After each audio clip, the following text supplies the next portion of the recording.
I do have a Japanese name, a Japanese surname as well, but I am using my maiden name because I'm no longer married.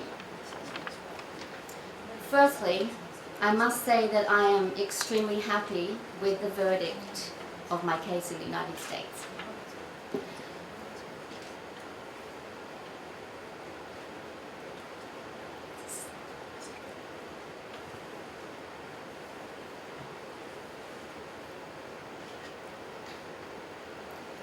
There's not even probably really words to speak, just 1 minute.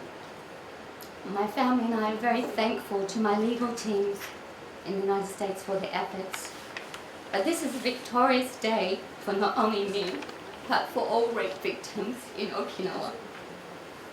My own children are half Okinawan, and Okinawan blood runs strongly through them. When I was raped, my youngest son was not even in elementary school. Next year, he hopes to enter university. We are grateful as a family.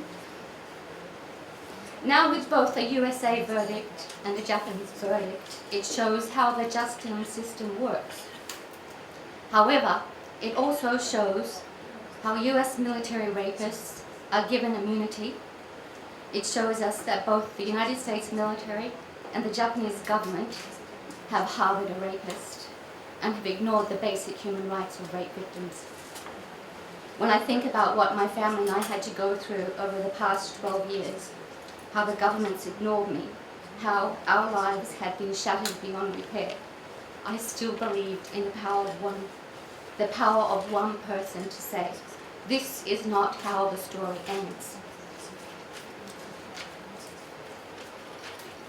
For the sake of exposing the extensive amount of violations against my human rights, and to prove the existence of secret agreements, I numbered the injustices that happened to me. In April 2002, the first injustice was being raped by United States military servicemen. And in any modern, civilized society, the injustices should have stopped there, but they continued and continued and continued for 12 years. I do not have time now to explain all of these injustices, so I will just choose a few. First of all, one of the injustices 8. My only course of action to take a court case against bloke deans was in a civil courtroom.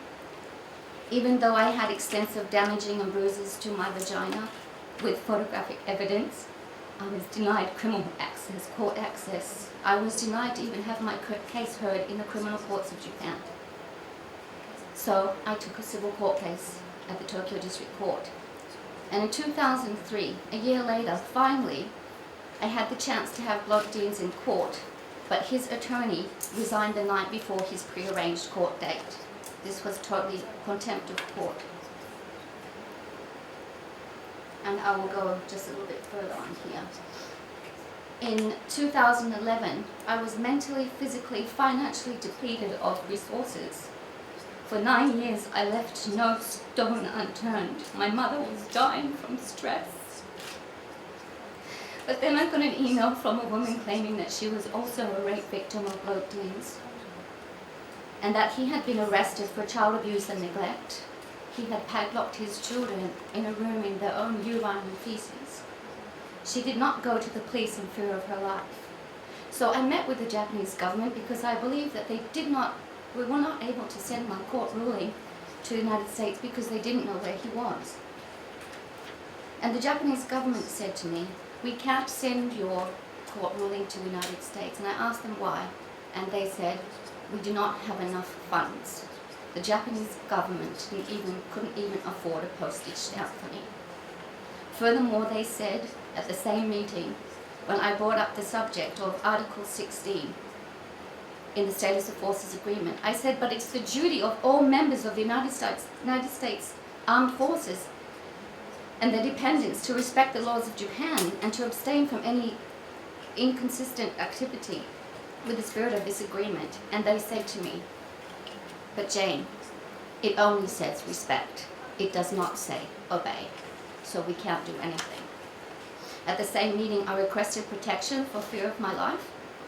I have been followed by secret police. And the Japanese government told my Australian consulate, you need to take care of her.